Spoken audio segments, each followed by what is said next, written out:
Okay, good afternoon, one and all. Good afternoon. Good afternoon. Hopefully, you are well. Just a quick sound check, please. Make sure that we're coming through okay, that you can hear me okay. Let's have a look who we've got in the house today. We've got a few of the old faces. Do let me know where you're listening in from. Love to hear basically where you're coming in from, and we get around the world, I know, but it's nice to know if I'm beaming across to all corners of the globe. Let me know. Also, let me know really what level of experience you've got as well. I do find it quite interesting, because I get a lot of feedback afterwards, but on the stream itself, I don't know if I'm pitching it too high, too low. So do let me know your level of experience as well, so we can basically tailor it for you. Right, okay, all good. That's good. Summerhill Gish is in the house from Kenya. Okay, from Kenya. Good to see you. Ole is in the house. I think you won last week, didn't you? Or you won some prize last week. Congratulations to you. Okay, so this is your first time. Welcome to the live stream. We do this every Monday. Basically, it's sort of like a snapshot of where the markets are at the moment, and also a look at the week ahead, basically, so you can map out your trading week. Okay, we talk about the fundamentals that are driving the markets, basically what's been driving the markets, and we also talk about what might drive the markets this week as well. So just bear with me 2 secs.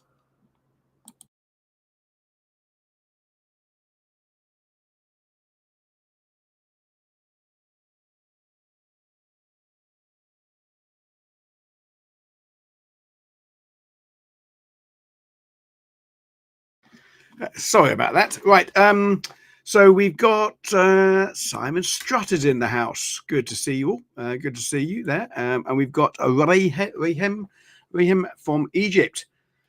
Good to see Egypt. Beaming out to Egypt. Oh, nice. So basically, we look at the markets, look for the opportunities for the week ahead. You've been following me over the years. You will know that I'm a big firm believer of planning out your trading week ahead of the week, preferably on a Sunday when the markets are closed. And that way you don't get any sort of forward bias. If you're looking for these big sort of liquidity areas and what have you, doing that on the fly, maybe is not the wisest way to do it, because you sort of almost curve fit sometimes just to get into a trade. So doing this in the cold sort of downtime of the market, Saturday or Sunday, I think is the preferred way. And we're going to go through a few of these key levels as well. Before we do, we also run every Monday a Guess the Gold competition. So we basically give away the $12,500 experienced trade evaluation. Okay, so what you need to do, we'll open up this new one again now. But basically what you need to do is guess where you think gold will be this Friday. Okay, so that's going to be the 8th of August at 6 p.m. London time, where you think gold will be. We'll look at gold in a moment to tell you where I think gold will be. But of course, what do I know? I'm just giving my sort of 2 pennies worth, but it doesn't mean in any way, shape or form that I have any authority on that. So don't follow what I say, certainly. I'll show you why in a minute, actually. Okay, so last week's winner, congratulations. I don't know if he's in the house at the moment. He has been following me for quite a few years, I think. I certainly recognized the name when it came across my terminal this morning. So congratulations to Paul West, who predicted gold would close at 3357. Okay, so congratulations to Paul West. You've won yourself a $12,500 experienced trader evaluation. So well done for you. Okay, so we're opening up now this week's competition. Okay, so basically you have a chance to win the $12,500 experienced trader evaluation, and you get price of gold for August the 8th.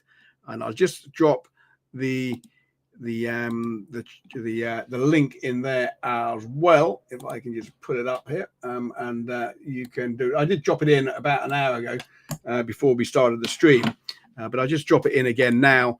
That way you just got it at the in front of your eyes. So there's the form. Fill in the details on that. You need to obviously leave your name clearly and your email address. That will not count if you're listening in now. You need to fill in the Google form that I popped into the chat with all your details. I'm not even going to be looking at the entries that are coming in on the chat here because it's impossible for us to monitor it and so forth. But if you want to get that guess in, then you can fill in that Google Doc. Who was the winner from the previous week? No info. Yes, I've just spoke about that, Elvis. I don't know if you're listening to me or not, but it's Paul West who predicted 3357. Okay, I'll show you it once again, Elvis, because obviously you didn't listen or you didn't see it. That was the winner from last week. Paul West, 3357. There you go.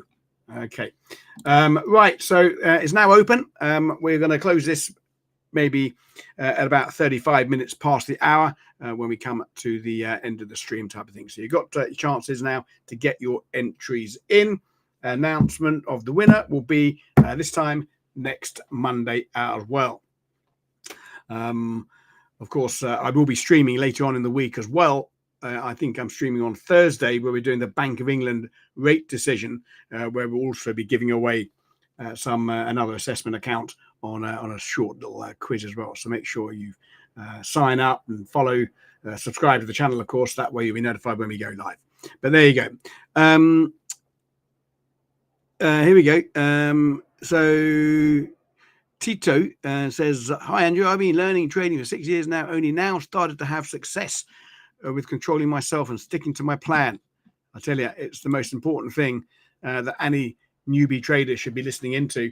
Sticking to your plan, not getting derailed, and you've been following me since the beginning. 6 years you've been following me. Wow. Well, there you go. I think I recognize the name, Tito. I don't know if we've had a one-on-one before, have we? I recognize the name. Have we jumped on and had a call before?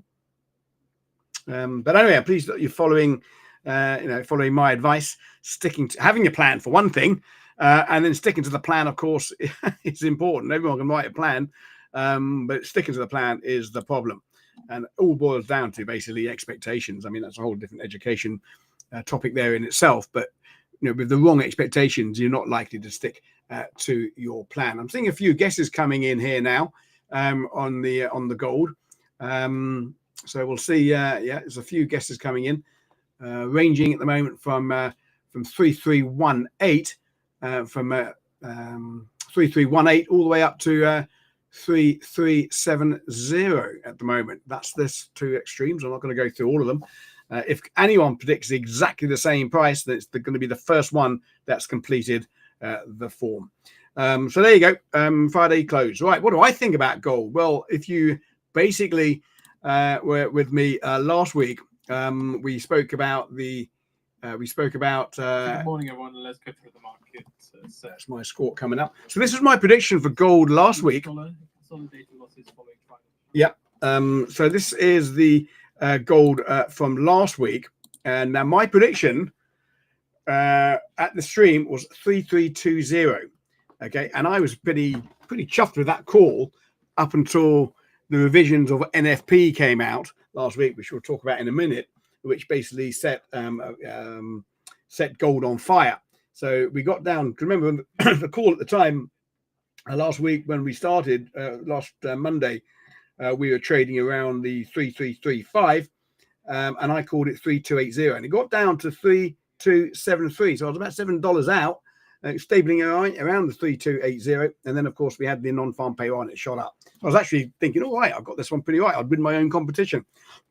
Excuse me. I can't win my own competition, of course. But there you go. It was pretty good. But then, of course, we had non-farm payroll coming in much lower than expected. And the and gold was basically fueled by the weakening US dollar. Personally, I think it's going to continue this week. I think gold is going to be testing up at these levels again. We've got the roadblock resistance up there. I always call it the roadblock resistance. It's basically where you don't take trend trades through, and you look possibly to reverse. And I've got obviously strategies that I teach on that, called the boomerang, if anyone's interested in that. But I'll be looking to see gold push higher back up. Roadblock resistance, roadblock support. It's crucial, as I say, that you do this on the weekends ahead of time. If you're trading at the moment and if you've got a great strategy and you're edging out some good gains every month, fantastic. Try a little trick. Don't trade through these big levels that you've mapped out on the Sunday. I think you'll increase your risk to reward ratio just by not trading. Now, you don't see many educators telling you not to trade. But I would say if you've got profit targets the other side of these levels, then you sit on your hands. If your profit target is before the levels, then of course you can take the trade if you're following trend. But there you are. So I think we're going to see gold basically up there at that level. So I'm going to put my suggestion in, and I'm going to say we're going to get up to 3415. So that is my guess for the week, 3415. Yeah, got a few guesses coming in now. 3313 has just been called. 3313. Oh, that's a sell. RD, if you're listening in. And ET is coming in for 3424. Oh, yeah. Well, I agree. I think you're right. Personally, you know who you are, who's just put in 3424. Great name you got there as well. So there you go. Right, we've got quite a quiet week ahead this week. in terms of the fundamental news, yes, Simon, I've seen that. You come in at 3318. Yeah, I saw that. Pretty precise as well. 3318.65. There you are. Now, if you are ticking the boxes where you get you don't want to receive information, that's absolutely fine. But of course, by ticking that boxes, you will not know when I'm doing my next stream if we're doing an ad hoc stream. Okay, so we do email out when we're doing the stream, so you will not get notified on an email if I'm doing doing a live stream, which could be not planned. For example, I might do one because something's kicking off in the markets, or there's a big news event. So it's absolutely fine to do that, but you're not going to get notified. You can rely, of course, on YouTube, but I think sometimes it's quite good to have notifications of when we're going live and offers that I might be making as well. That's entirely, of course, up to you. Right. Okay. So let's have a look then at the week ahead and see what we've got coming up. Where is it? It is going to be there. Okay. So as always, I've got to mention this disclaimer. We're all adults in the room here. Hopefully we're all adults. We should be. Oh, no, not at school. But anyway, all adults in the room. This is meant for education, maybe even entertainment purposes, depending what floats your boat. Yeah, we've got to say this disclaimer. Do not take what I say in any way, shape or form as investment advice, because obviously that is not what the intention is. It's purely meant for some education. You may pick up some nuggets along the way and also some bit of education along the way. But also I do make some calls. I do make some views on the markets, and I will trade my strategy. I'm not necessarily going to be trading what I say. I'll trade my own strategy, which I do. Actually, I do on a prop account now as well, as opposed to using my own fund, which I've been doing for many, many years. And it's not, unfortunately, with our own company here. But that's the way it goes, unfortunately. So we are going to be, we're going to be giving opinions and so forth, but do not trade them because it's just my strategy that I trade. Right. Okay. So what were the main drivers for last week? Well, you may have seen on Friday, we had non-farm payroll. Now, non-farm payroll came in a lot less than expected. We gave away, I think we gave away 3 prizes of 12,500 each. So we basically saw big downside revisions as well. Okay. So it wasn't just the headline number, which came in, I think it came in at 76,000, 73,000, I think it was. Markets were going for about 105,000. So it's a big drop down on that. But also the revisions.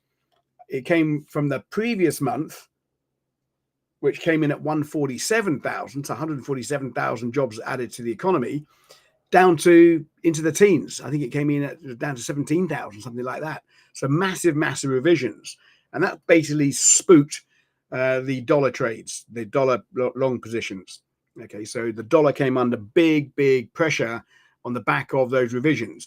And the belief is clearly now that the likelihood of the Fed moving on interest rates, cutting interest rates, is more likely to be happening sooner rather than later. And that, of course, means that the dollar comes under pressure. Now, you know that Powell has been putting big pressure. I beg your pardon, Trump has been putting big pressure on Powell, calling him, what did he call him? He called him a moron. He called him a moron. He called him something moron. Doesn't matter. Can't get worse than that, can you? But you got the government, you got the President of the United States calling his head of the central bank, a stubborn moron. That's what it was, a stubborn moron, he called him, because he's not cutting interest rates. And the last FOMC meeting basically showed that they kept rates unchanged last week, but there were 2 dissenters. So there were 2 calling for a rate cut. Now, possibly these 2 are trying to pitch in for their next job, next head of the Fed when Powell's tenure expires.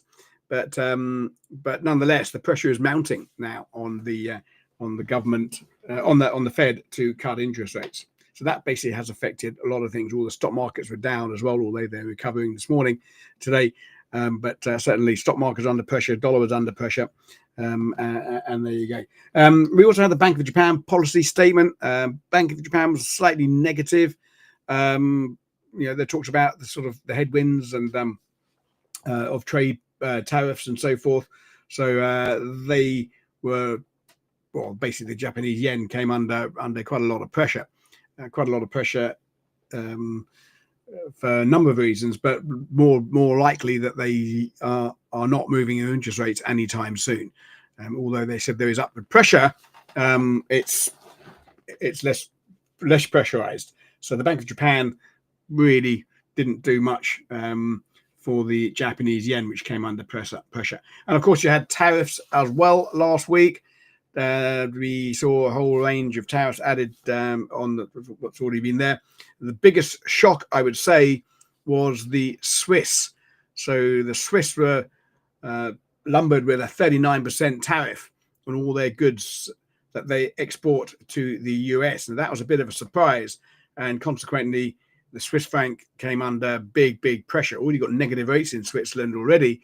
And these tariffs that's now been imposed is going to add more pressure on Switzerland, on the Swiss franc.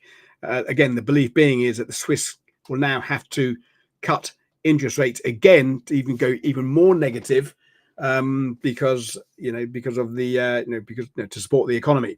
So with these tariffs, my belief, my guess is that with Trumpy boy, nothing's forever, is it? He likes doing his deals, and I wouldn't be surprised if the Swiss, whoever department it is, trade or whatever it is, are not working round the clock to try and get some deal which they can put to the Trump administration to basically get those tariffs down.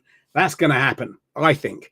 And when that happens, you're going to see the Swiss franc bounce, I think, quite considerably. So if you can find buying opportunities to buy the Swiss franc against some softer currencies, then you may want to consider that. I'll look at those charts in a moment. Good. You're learning what's driving the markets. That's what it's all about. There you go. That's what it's all about. Hi, Pin the Market. Hello to you. Right. So that was last week. Stocks were down. Dollar was down. Not really much was up. I think oil was slightly up, but the rest of the markets were all sort of under pressure. Bitcoin was down as well, actually. In fact, here we are. Look, here we go. You got gold was up 2% on the week. S&P was down. NAS was down. And Bitcoin was up 1.7%. WTI was down, in fact. There you go. FTSE was unchanged. The German stock market was down about 1.5%. So dollar was down. So it's all a sea of red, really, apart from Bitcoin, which does seem to be reversing somewhat at the start of this week. Okay, so this is a quiet week in terms of what we can expect on the economic front, on the macro front. Not a busy week. Always seems to be the way. Once you have non-farm payroll and the PCE coming in last week, the big drivers. The week after non-farm payroll is normally a bit of a subdued week. It's quite often when you see a reaction that you've seen, like last week, quite often you see in the subdued week that follows a retracement, i.e. giving back some of the big moves that you saw on Friday. And that's, again, what's happening at the moment. So there you are. Oh, yes. Dollar is up 2%, but it's red. Yes, okay. Up 2%. Gold was, but it should be blue. Should be blue. You're correct. So well spotted. At least someone's watching me and paying attention, River Saint Trading. Well done. You notice my obvious mistake. Right. Okay. So what's going on this week? Not a lot today. I think we had some Swiss data out showing inflation edging up, but obviously the currency is still under pressure. I think that was today. We had Swiss news. Tomorrow, basically, we've got unemployment in the in New Zealand. Okay, so we've expected to see unemployment still ticking up in New Zealand at 5.3% from 5.1%.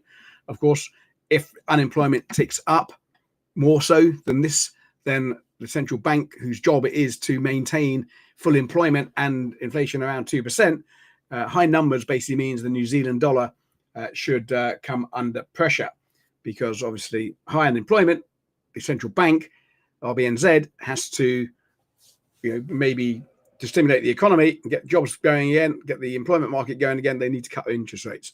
So high numbers means New Zealand dollar comes under pressure. That's all you really need to know on that. We've also got ISM survey, and that is expected, and this is another misprint, River, should be 50.1, I think it is.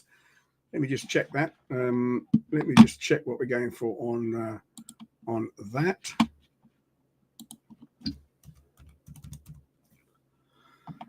So we are going for the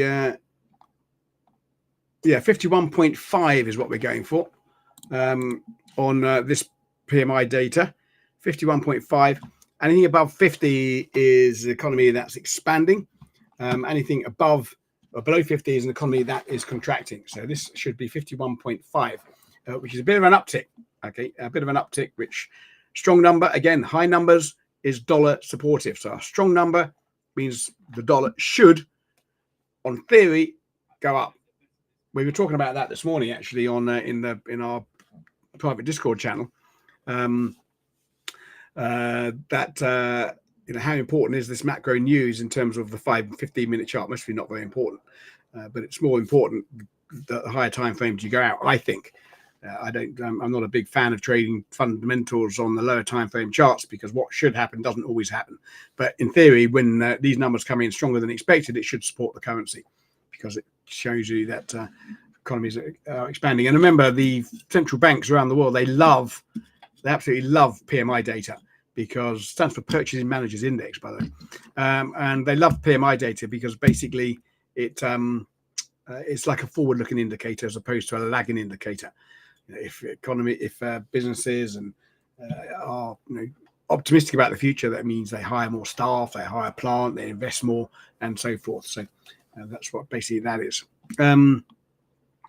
Right. Okay. So that's on Tuesday. Wednesday, we've got some Fed speakers. Okay. So pay attention to this one on Wednesday, because, after the Fed minutes and after the Fed recent decision and the pressure building on Powell to cut interest rates. In fact, one of the presidents resigned over the weekend, and they're going to replace him or her. Well, no, they're replacing her. She resigned. And I would assume, because Trump's going to be replacing her, he's going to replace her with someone that is in line with his thinking. And that basically means someone that wants to cut interest rates. So you can bet your life that appointment's going to be dovish for the dollar. Anyway, but on Wednesday evening, we've got a whole bunch of Fed speakers. I think there's 3 or 4 of them actually speaking on Wednesday night. So pay attention, because obviously you might get a bit of a clue into where we're going on interest rates. I'll look at the interest rate curve in a minute, or the futures in a second, but that's going to be important on Wednesday. So don't underestimate the importance of that. All right, on Thursday then, we've got the Bank of England rate decision. We expect to see a cut in interest rates on Thursday in the UK from 4.25 to 4%. Okay, which is pretty much baked into the market. They're voting. There's 9 panel members, and 8 are voting apparently to cut interest rates, and 1 are voting to leave interest rates unchanged. So we'll see how that split changes. But it's very likely that they'll be cutting interest rates. But it's pretty much priced into the market. If they cut interest rates, don't expect to just be able to pick up or sell the pound as it's announced, because it's pretty much in the market. What you need to be looking at if you're trading the fundamentals is looking at the follow-on statement to give us clues as to the pace of future cuts. And now I'll be streaming that live. So if you're if you subscribe, then obviously you can you'll see the notification come out as I go live. I'll be giving away another $12,500 assessment account in the experienced program. You've got to be in it to win it. We'll have a short little quiz, 3-question quiz, and whoever gets those questions right will get the prize, and the first one out will get them. bit of fun. Join me on Thursday, 1 o'clock London time. 12 o'clock, actually, 12 o'clock. I'm coming on a bit earlier.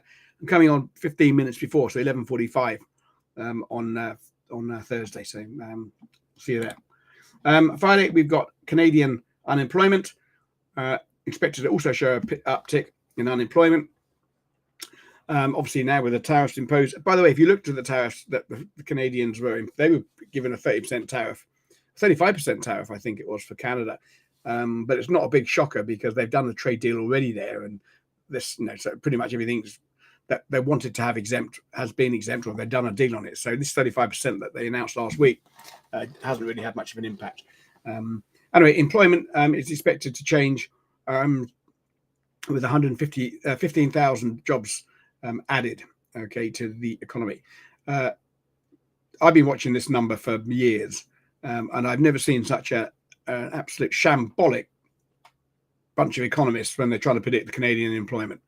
They are never even close. I don't know, they just throw darts at a dartboard, but you might as well just throw darts at a dartboard because they never get this even close. I don't know. I mean, if you're bad at your job, apply to be an economist for the Canadian economy because they're just always so wrong. Right, so that is on Friday. So there you have it. Right, don't forget, we got lots of entries coming in still for gold. Lots of entries coming in. It's good to see. Good to see. Right. Let's have a look then at what we are trading at the moment. Okay, so there is gold. We spoke about gold. I'll tell you what I want to look at before we get on, because it is important that you understand why these currencies are moving in the way that they do. Excuse me. It's all based on what's happening to interest rates, of course. So this is the FedWatch tool, CME Group. Just type in FedWatch into Google and it comes up, FedWatch tool. Okay, the next meeting is on the September the 17th. There is now, this has changed massively. This has changed massively since I looked at it on Friday. On Friday, this was at 59%.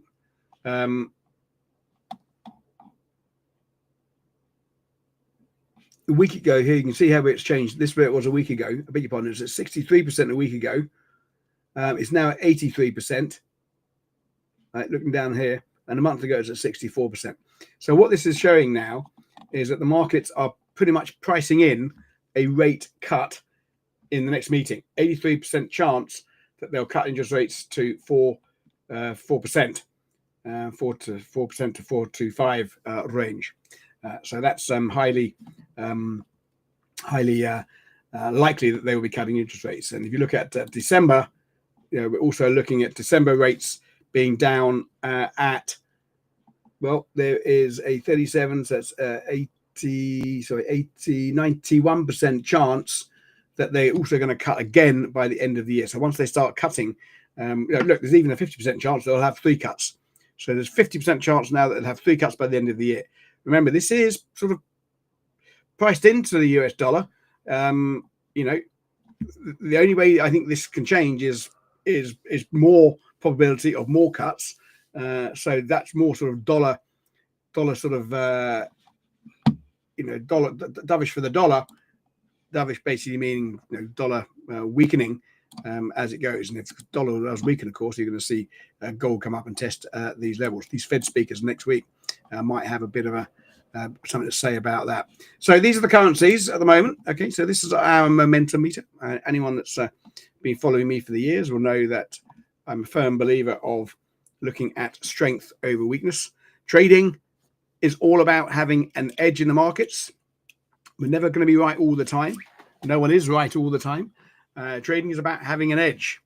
And as traders, I think what we need to do is to find the best edge. Now, I don't know about you, but for me, I want to be doing what the big players are doing, what the big moves are doing. When I used to stand in the trading pits, in the city many years ago, as a local trader, as an independent trader, that was when I worked for Swiss Bank, that jacket there. But when I worked for myself as an independent trader, standing in the trading pits, if Goldman Sachs were to come into the markets and start buying, well, I was going to buy as well. If they were going to come in and start selling, or JP Morgan's comes in and starts selling, or Merrill Lynch or what have you, well, I'm going to follow what the big players are doing, with my little 5 contracts. And this for me is a bit of an edge. If the market is seeing strength of a particular currency against the other currencies, well, I want to buy that currency. If the markets are showing some weakness in a particular currency, well, I want to sell that currency. Okay. If I'm following the trend, of course, reversals, it's the reverse. But at the moment, you can see the US dollar is this green line pretty much from Friday. Okay. So you can see the green line from where my crosshairs are has basically been on a steady decline since those NFP numbers. Now, for me as a trend follower, I don't really see a reason. As a trend follower, I do have 2 strategies that I trade. One's trend and one's counter trend. But if I'm following my trend following strategy, I'm selling the dollar. And I'm selling the dollar and I'm buying some strong currencies. Again, I think that I said to you a moment ago about my view on the Swiss franc. The Swiss franc is this red currency, and that's under pressure. As a trend follower, you're selling the Swiss franc. But I'm looking personally for a potential reversal in the Swiss franc, and where I'll use my counter trend strategy. By the way, if anyone wants to get hold of my strategies, you can. You can get hold of that, all the education department stuff. Actually, let me just see if I can pop that up now.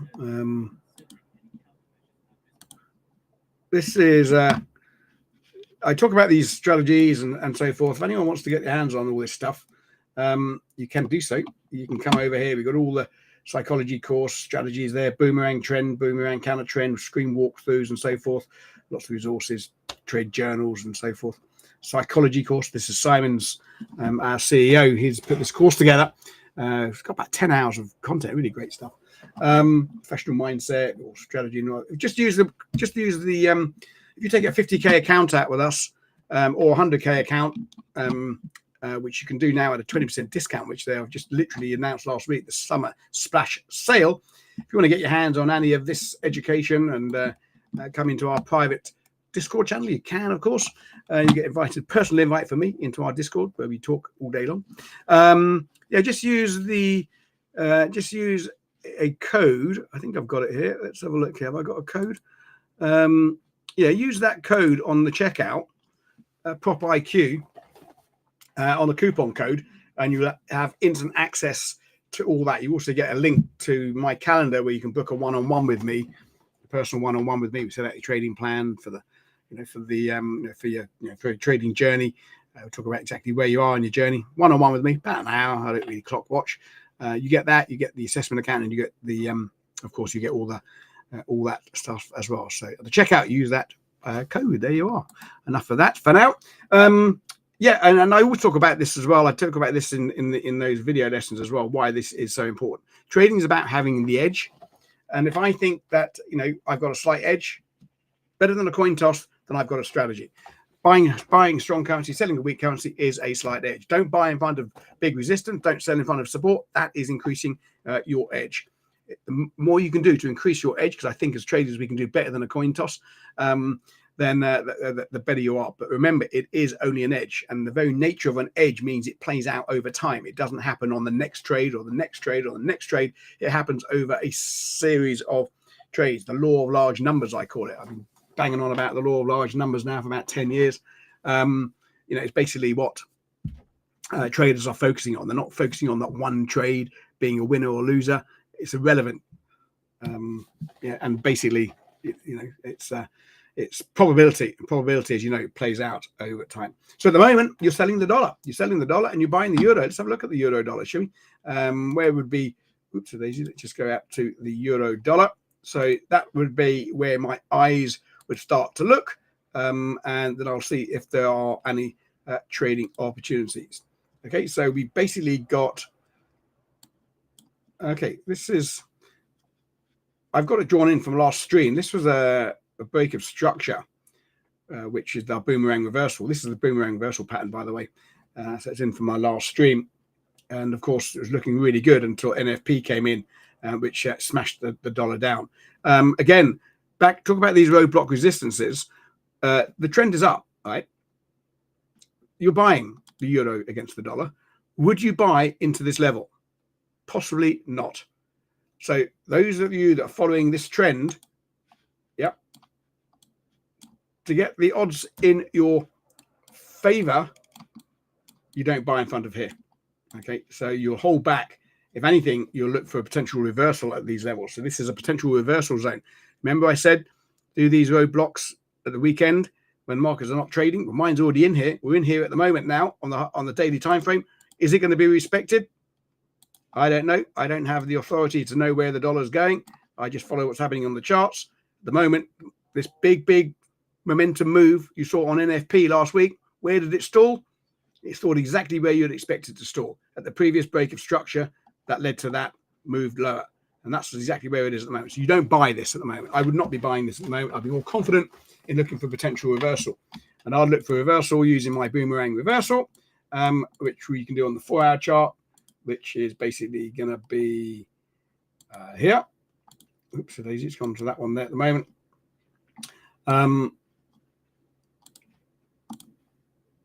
So this is the 4-hour chart. We've come in to this zone, tested it, pulls back, has a go again. If this current 4-hour candle fails to take out this high, that basically means this low, this pullback low, remember, an uptrend has higher highs and higher lows. If this higher low doesn't create a new high, i.e. takes out here, then this is a failed and a weak higher low. A weak higher low basically means you sell it through it. Okay, so I would be looking to see if this green candle doesn't take out, which is trading around, it's now at 1581. High of that is 1592, 97, I should say. If we don't get up through there and we trade back down, that's your break of structure at 1517. There's nothing really left to the imagination. Yeah. And that would be your potential sell. Again, this is not investment advice. It's just what I do. Okay, your stops are going to be above the failed swing high. So your stops above there and your profit target will be back down there. Gives you a decent risk to reward trade.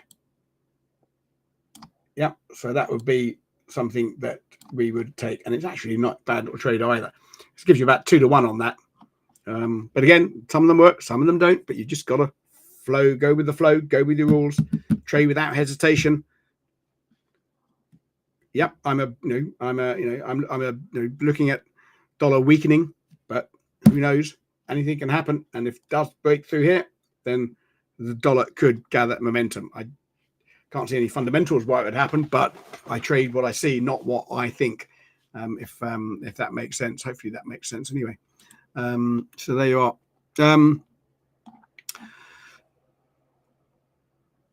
Right, let's have a look. I believe your edge lives in the middle ground. Too many trades, you're gambling. Too few.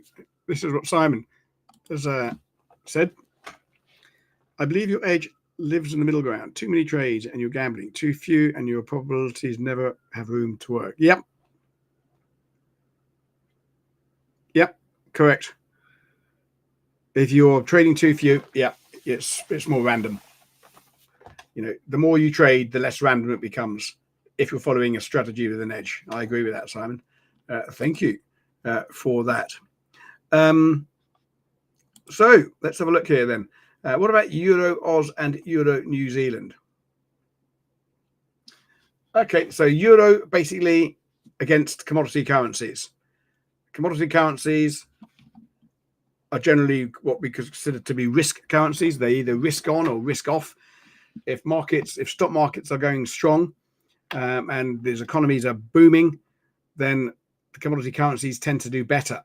When the stock markets are in a defensive mode, commodity currencies tend to come under pressure. First of all, I'll say that on the fundamentals. Then I'll go to my momentum meter, and you'll see the euro slightly lower today on the 4-hour. Well, it's slightly lower. Euro's coming in. I mean, the euro. Here's what I find interesting. The euro and the US dollar are the most actively traded currencies out there, right? So when the dollar gets strong, the euro normally gets weak, and when the euro gets strong, the dollar gets weak. You know, they move in opposite directions, generally speaking. because it is the most actively traded currency pair. At the moment, you're seeing a weakening euro and you're also seeing a weakening dollar. So for me, I'm thinking that the euro, despite a weakening dollar, is weakening up as well. Okay, we did see, we've got inflation at 2% in the Eurozone already. So the room for further cuts may be less.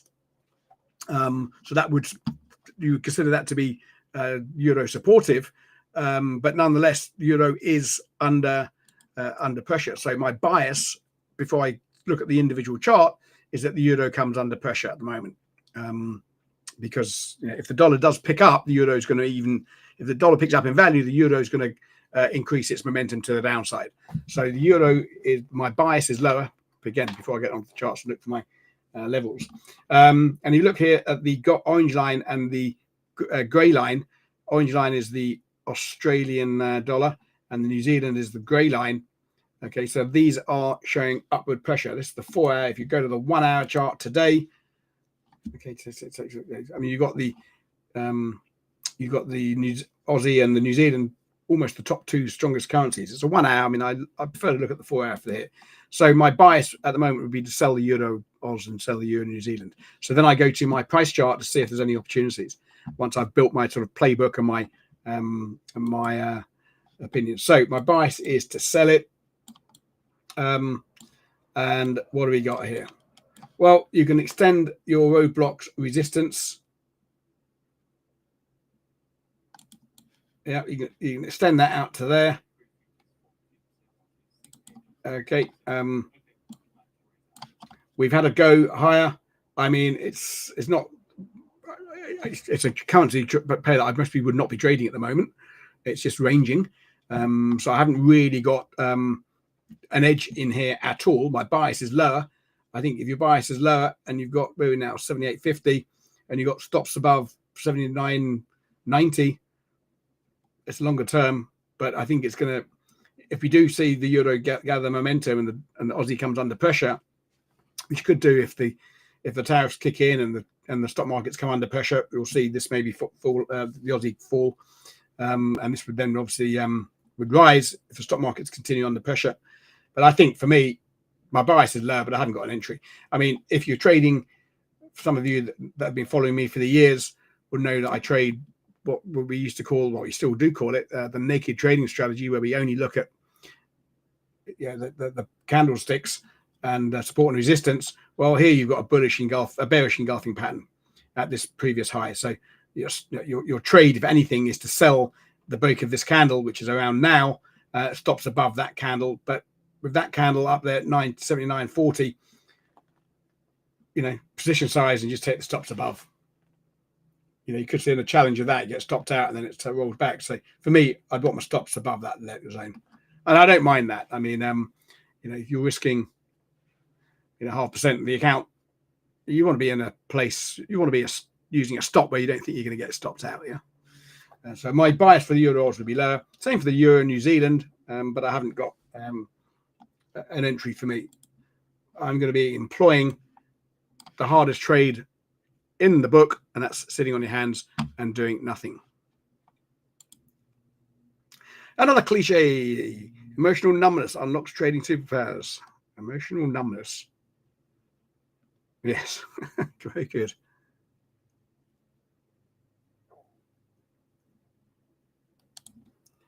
I think this is very true, Cube. How do you merge fundamentals with technicals? Sometimes fundamentals tell you to buy and technicals say sell. Absolutely. I think when you're trading, I'm a fan of grading trades, A trade, B trade, grade 1 trade, grade 2 trade. Grade A trade is when the fundamentals align with the technicals. But often you'll see fundamentals, because we don't know where the positioning is in the markets really. The fundamentals, how much of it is priced in. I think the fundamentals become much more relevant the higher the time frame that you use. But in the short time frame, okay, we saw a non-farm payroll. Yep, dollar was smashed on Friday, but now dollar's recovering a little bit. So yeah, difficult to trade the fundamentals. I think on the lower time frame charts. Personally, I think that's difficult. There you go. So so Euro-Oz, let's have a look. Euro-Oz. Yeah, I mean, my roadblock's up there. Let's just go to the daily for a sec. This is an entry level. I don't like this currency pair myself.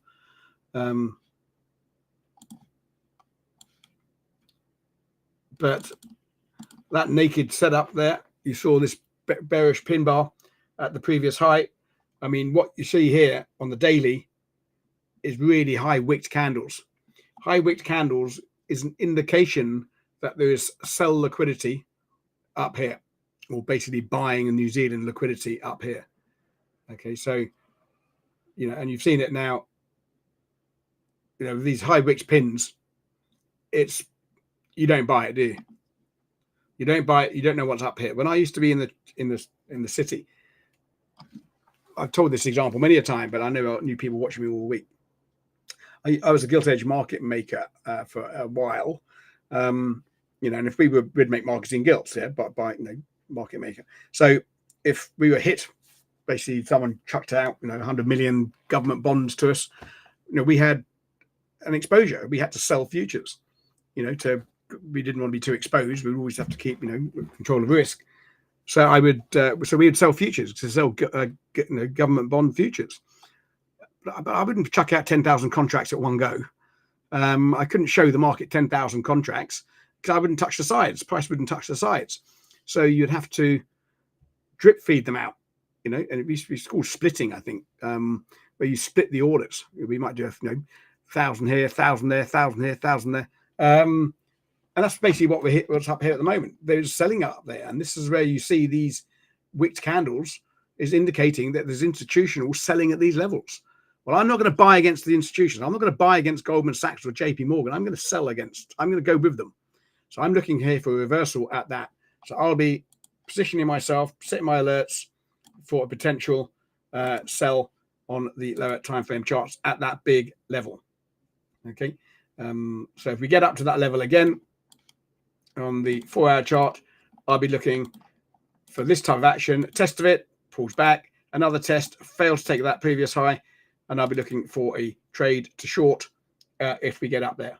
Long way away, it's 100 pips away. It's not that long, is it? We've got an ATR here of an average daily range of, what is the average daily range here? Average true range on the 4-hour is about 50 pips. On the daily, it's, yeah, so it's 130 pips on the daily. So, yeah, be patient, wait for the sell.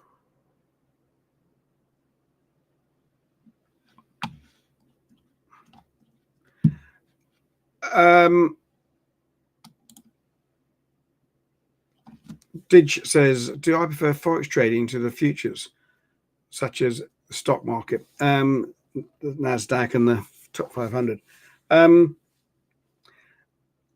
Manipulation. Well, I don't know about manipulation. I mean, obviously you've got Bank of Japan, you've got the Swiss bank, you know, all manipulating their currencies and trading their own currencies, whatever. But, you know, at the end of the day, a candlestick's a candlestick, isn't it? I mean, it will do what it's going to do. I mean, again, I don't look too much at the fundamentals. I think trading the S&P 500 and the NAS, you know, it's a massive market, you know, and the more players you have in a market, then the more true I think your technicals are. You know, the DAX is a favorite European, you know, favorite European index. I think I'd say I prefer them. I don't necessarily prefer them. But I think any liquid with the most volume going through is the best thing to be trading. Yeah, I like trading the NAS and the S&P 500 and the DAX. Yeah, but I'm also a big fan or a big supporter of not trading all the mini,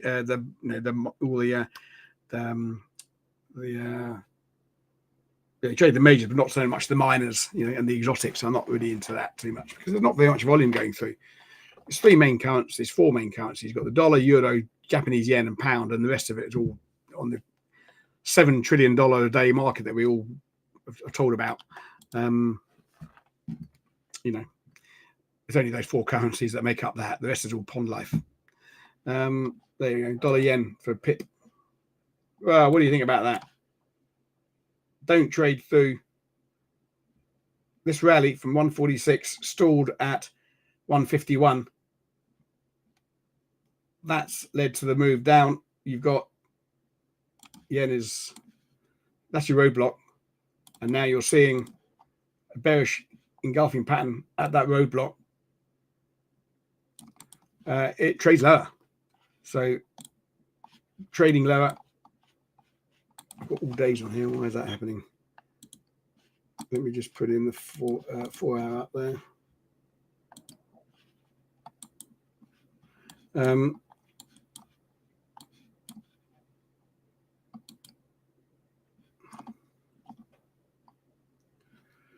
So this is your break of structure.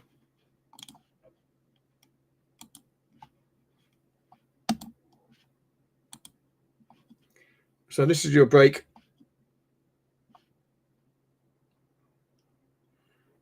My trade would be selling the dollar, buying the yen, stops nicely above 148. If it retraces from here, I would say the 50% retracement level is where it would supposed to be stalled. Sorry, not that one.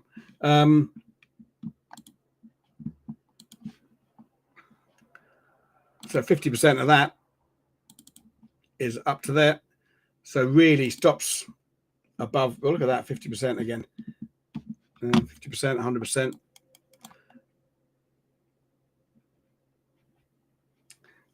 I would be selling a break of structure here. Stops above, targeting lower, targeting 146. It's a quiet start to the week, but dollar is under pressure. And if you look at the yen is this brown line is showing a bit more strength at the moment. So there definitely is momentum building in buying the Japanese yen. This is the 4 hour indicate momentum meter showing some strength. 155. Gosh, is that the time? Right, I've got a meeting at the top of the hour, so I'll leave that there for now. Hopefully it made some sense to you. Don't forget, I'll be here on Thursday live streaming the Bank of England at 11:45 UK time, giving away the assessment again. Don't forget, the gold entries are now closed, so close that off for now. Now, we just launched, by the way, I don't know if anyone's seen it, if anyone's been on the site today, we've just launched a brand new program for you prop traders out there. It's only been announced about a few hours ago. It is the Prestige Light program. Okay, it's got this really low profit targets on this one. 6% profit target on both phases. So it's a 2-phase, 6%. You've got unlimited days, you've got weekly payouts, and the 25k account before the discount is coming in at 129. Let's have a look here. I can just drop in that into the chat. Okay, so you can scan that, of course, or you can just use the URL in the chat. You click on that, it'll take you straight through to the page. So there's a 10% off that. So 10% of 129 is $13 off that. So it basically comes in at 116. So yeah, I mean, and that's for the 25k. Of course, you can take it up to I think 100k. But it's got a static drawdown, right? Static drawdown. That basically means as you go into profit, your drawdown stays where it is. Okay, so when you have the drawdown that we all have, and it doesn't, it happens to all of us, your drawdown level hasn't moved up with it. Okay, I know a lot of traders like that because obviously drawdown is a massive consideration when trading prop money. But this is static drawdown, so it stays there. So you've got a static drawdown at those levels. So you can scan that and take that out. It's a limited offer because we've only just launched it today. The code is LIGHT10, I think it says there. And it really is one of the most it's one of our cheapest programs now as well at that price, which I think is certainly worth having a look at. But there's other programs there as well, 50k and so forth, 12.5k as well. You can have a look at those on that link and take advantage of that light discount if that is your thing. If that's not your thing, that is not a problem, but we're surely here because we want to make money in trading.